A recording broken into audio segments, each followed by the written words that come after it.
Alors on va décortiquer une nouvelle assez touchante aujourd'hui, concernant la disparition de la personne la plus âgée du monde. Oui, tout à fait. Il s'agit d'Ina Canavaro Luca, une religieuse brésilienne qui, est décédée à l'âge de, tenez-vous bien, 116 ans. 116 ans, c'est incroyable.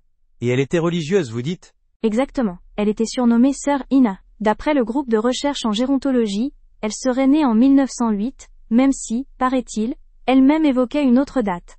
Elle a passé, la majeure partie de sa vie au service de sa communauté. Quel a été son parcours en fait? Elle a toujours été religieuse? Non, pas tout à fait. Elle était l'arrière-petite-fille d'une figure militaire historique au Brésil.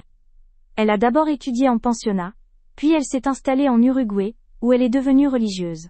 Après ça, elle est revenue au Brésil, et a enseigné les mathématiques et le portugais à Rio de Janeiro pendant longtemps. Donc, une vie bien remplie, entre l'enseignement et la vie religieuse. Pourquoi son décès est-il un événement marquant, au-delà de son âge exceptionnel? Eh bien, parce qu'elle était tout simplement la doyenne de l'humanité.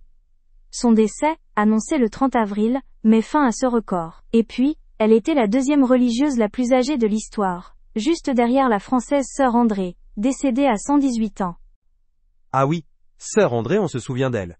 Donc, Sœur Ina est devenue la doyenne après qui, du coup?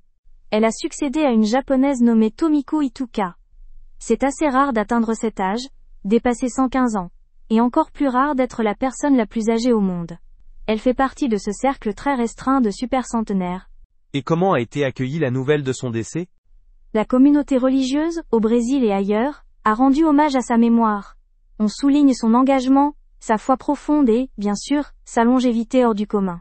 Sa vie est vue comme un exemple de dévouement et de résilience. C'est une belle leçon de vie, en effet. 116 ans, c'est une longévité tout à fait exceptionnelle. Absolument. C'est un rappel de la fragilité et, en même temps, de la force incroyable de la vie humaine. Son parcours de religieuse et d'éducatrice a marqué beaucoup de gens.